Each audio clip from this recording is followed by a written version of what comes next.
Mu garaji ya Bukookolo esangibwa ku luguudo oludda ku kitebe kya disitulikiti Emityana w'osanga Rita Nakimuli ow'emyaka 31 kafulumu kukanika ebidduka. Tufuuwa emmotoka tukanika kye bayita general mechanics, tukola wiring, twokya gas. We tumusangidde ng'aliko abavubuka omuli abalenzi n'abawala basomesa okukanika. Tugenda kusibamu kano ke tuyise akasengejja. Mu kwogerako naye atugambye nti omulimu guno yaguyigira ku kitaawe era bwe yavanga ku ssomero ng'asibira mu garaji. Nali ndi mu kibiina kya kusatu, muzeeyi wange gwe nakula naye yali ayokya gaasi.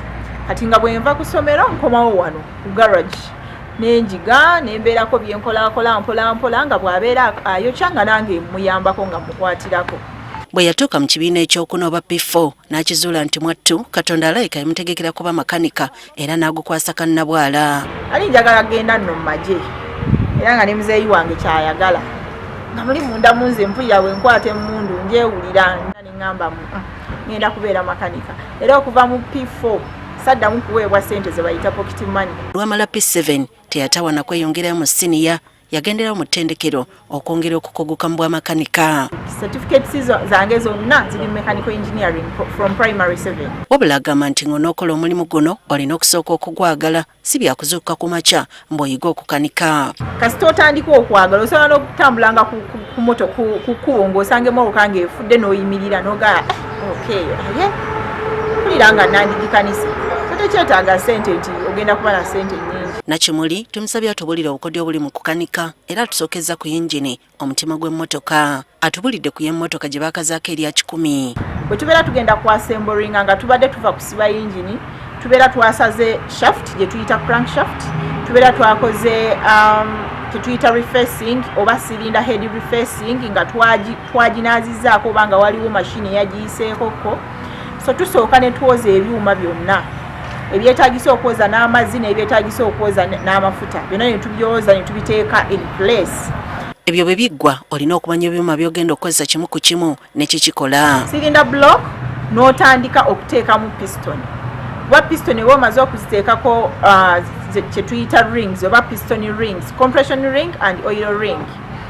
Bw'omayiriza oziteekamu n'oteekamu crankshaft mu cylinder block. Bw'omala oteekamu crankshaft n'osibako main bearings. Bw'omala okusibako main bearings n'osiba piece bearing. Piece bearing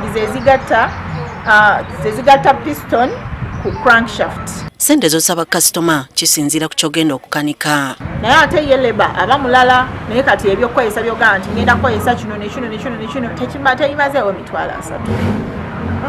Omwezi bwe mba neegasegaseemu ekitono ennyo mbeera miliyoni nga 4.5 omwezi.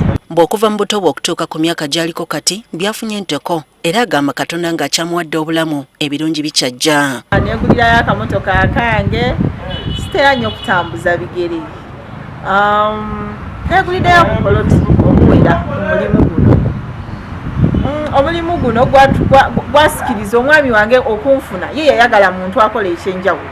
Wabula ate afuna okunyoomebwa olw'okuba mukyala era teyeerabira olunaku lwe yasooka okukanika emmotoka nga kitaawe amulesewo yekka. Waliwo emmotoka yagenda nejja nga muzeeyi wange takoze. Ng'emmotoka eyo eriko batwala mayiti kuziika nga Isuzu nga kuliko abaliko. Ng'emmotoka ekutuse exhaust ne mbagamba banaye ngenda kubookera ne bayomba nnyo. Ne bagamba kakati gwe yagala tumalira budde ne ngamba nsaba mumpe chance mbalage ki kye nsobola. Bwe namala ogyokya buli omu yasirika bw'ati ne batandika okwekuba obwama seba abadde asobola seba. Ekirala bakasitoma abamu naddala abasajja batera nnyo okwagala okuyisaawo ebyabwe nga bakozesa obutonde bwe. Omuntu oluusi akubira n'ekyo n'agamba kakati Rita ndiwa n'emmoloka yange ekutusese kabuzooba ekyamazima ogenda otuukayo nga tennakutuka. Kyokka ate yeewuunya ne bakyala banne bayise bamusiiga njala bwe bamanyi okumuyisaamu amaaso olw'omulimu gw'akola gwe bayita omukyafu. Kati waliwo abakyala akuze enjala nga mpanvu abeera awo nageze sisobola ebyo mbikola ebyo bya ye bannaye nfaanana ntya bwentyo. Engeri gy'otayinza kumanya kasitoma anajja ssaawa mmeka tomubuuzizza engeri gy'akwasaganyamu amaka n'omulimu guno. Nze nnyuka ssaawa 11 sisussa. Ssaawa 11 mba ndi waka nga nzeeyo okufumba oba kufumbira mwami wange oba kufumba mmere yaffe ey'ewaka. Obudde obulala nve ewaka ng'omwami wange amaze kuvaawo. mbu n'obwesigwa kikulu era kye kisinga okukomyawo abo baba bakoledde n'okuleeta abalala. Nfubye nnyo okuteeka trust mu bakasitoma bange okuneesiga n'okwesiga abantu benjigiriza. Ku mulembe guno Nakimuli agamba nti omukyala atayagala kukola ali mu kaseera kazibu nnyo. Tukole, tuyigirize abaana baffe okukola, tulage abaami baffe nti kisoboka, tulage eggwanga lyaffe nti nno tetukyali bangalo bunani.